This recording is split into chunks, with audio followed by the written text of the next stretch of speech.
Hello दोस्तों। तो कैसे हैं आप सब। मुझे पूरा उम्मीद है कि आप अपनी परीक्षा की तैयारी में डटकर लगे हुए हैं। तो दोस्तों आज हम लोग बात करने वाले हैं क्लास 12 के हिंदी के ऊपर, जो कि हमारा चैप्टर नंबर 9 और एक काव्य खंड का है। ठीक है, और इस चैप्टर का नाम है जन जन का चेहरा एक, और इसके राइटर जो है गजानन माधव मुक्तिबोध। और इस टॉपिक को हम लोग अपने अंदाज से पढ़ेंगे दोस्तों।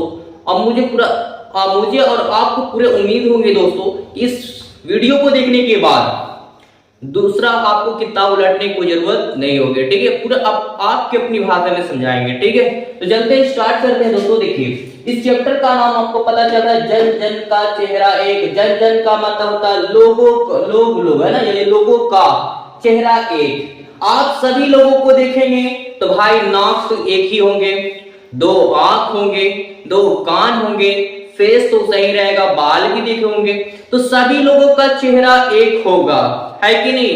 समस्या भी और संघर्ष भी एक होता है और दुख भी एक होता है।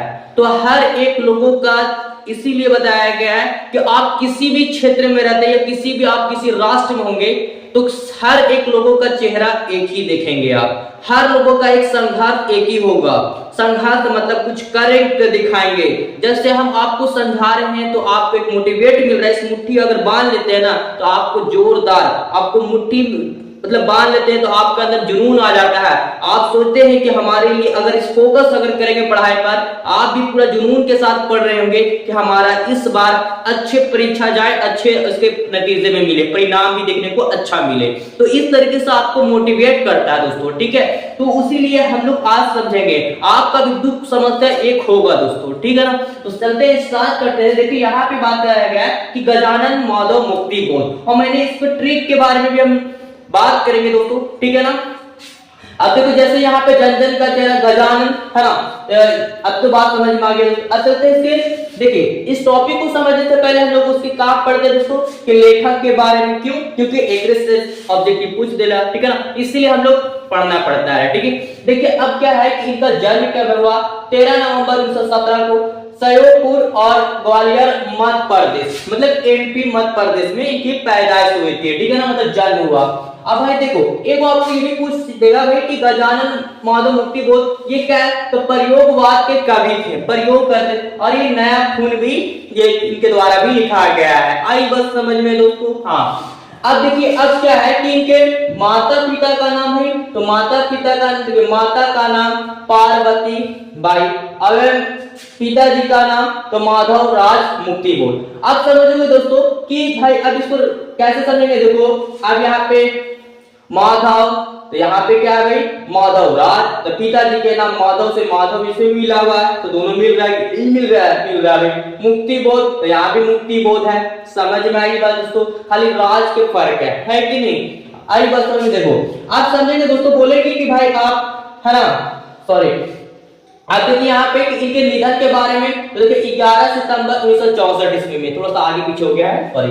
अब देखिए 11 सितंबर 1964 में इनका निधन हो गया था। ठीक है, अब समझिएगा आगे इसको।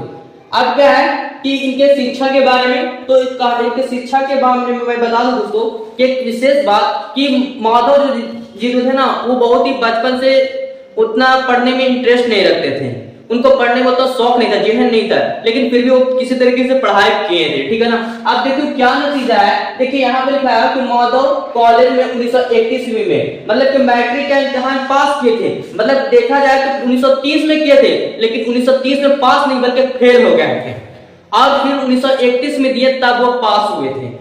अब अगला क्या है भाई, तो यहाँ पे 35 मतलब 1935 है ना, और इंटर। अब बोले कितना का फर्क कैसे रहा भाई, 4, यहाँ पे कितना 4 साल का फर्क आ रहा है। तो इसमें भी क्या हुआ, इंटरमीडिएट में भी एक बार फेल हो गया, तो फिर इनका 2 साल पास बर्बाद हो गया। 2 साल के बाद फिर ये दिए, तो फिर इनका 1935 में क्या हुआ, इंटर कंप्लीट हुआ।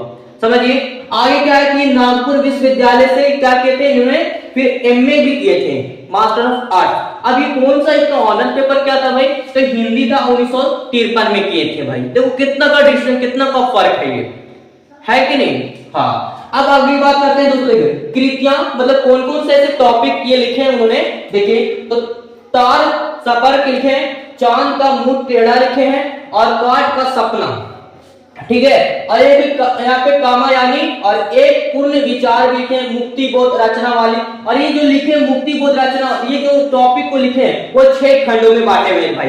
कितने खंडों में आपसे पूछा जाएगा कि बताओ कि जन जन का चेहरा एक जो कितने खंडों में बटा हुआ, तो 6, तो आप 6 मारिएगा। समझ में आई बात को। अब चलते हैं, इसके स्टार्ट होता है दोस्तों, है ना। तो देखिए जन जन का चेहरा बताया गया है कि आप किसी भी क्षेत्र में, किसी भी विश्व के किसी राष्ट्र या क्षेत्र में, किसी राज्य में आप रह रहे होंगे तो सभी लोग का चेहरा एक ही होगा और एक ही संघर्ष होता है। हर कोई का संघर्ष भी होगा, समस्या भी होती है, दुख भी होता है।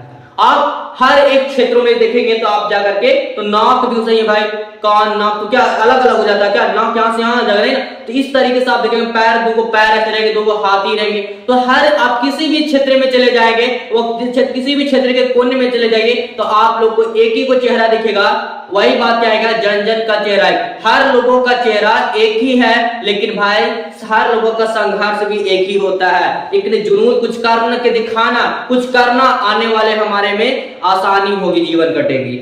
आई बात समझ में। अगर हम कुछ इस तरीके से जुनून के साथ मुट्ठी अगर बांध लेते हैं ना, आप भी अगर कुछ करते होंगे ना, तो इस तरीके से आप मुट्ठी बांध लेंगे तो आप भी सोचते हैं कि भाई हमको अच्छा इस बार रिकॉर्ड तोड़ देना, अच्छे नंबर ला करके, तो आपको पूरा जुनून होगा, मोटिवेट कर रहे हैं दोस्तों। आई बात समझ में। और यहाँ पे बताया गया कि चाहे वो एशिया हो या इंडोनेशिया हो, चाहे किसी भी देश की बात हो, हर एक उस गलियों का एक सूरज का जो किरण होती है ना, या धूप की जो किरणें होती है, वो एक ही होती है। आप कहने का मतलब कि आप किसी भी क्षेत्र में जाइएगा तो क्या ऐसा होगा कि जिस तरीके से सूरज का किरण जिस एक देश में, जैसे आप जैसे किरण जैसे दिखाई दे रहा, तो क्या गुलाबी या पीला दिखाई देने लगेगा आपको? नहीं ना, किरण तो भाई एक ही रहेगा, है ना।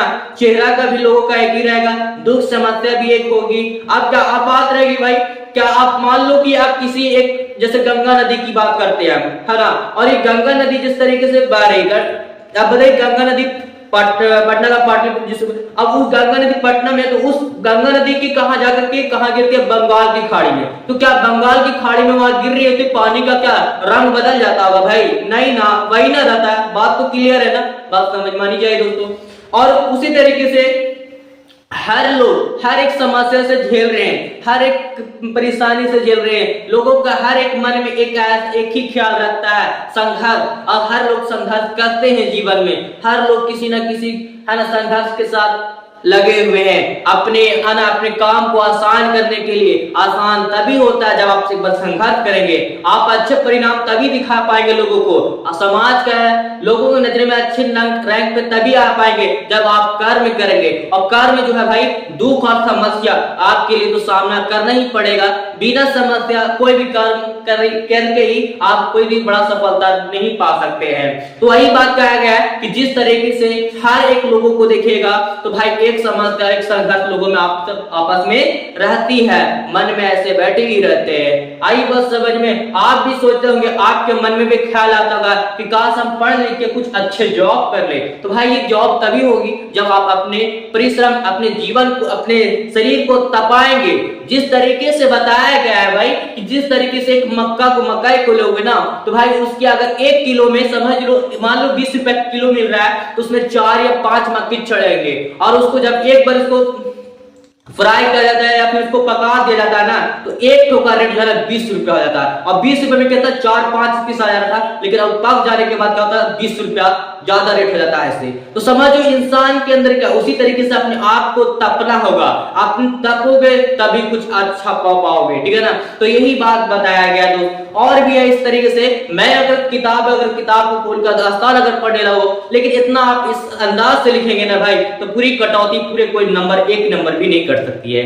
ओके, फिर मिलते हैं नए वीडियो के साथ। Okay, thanks for watching video, have a good day.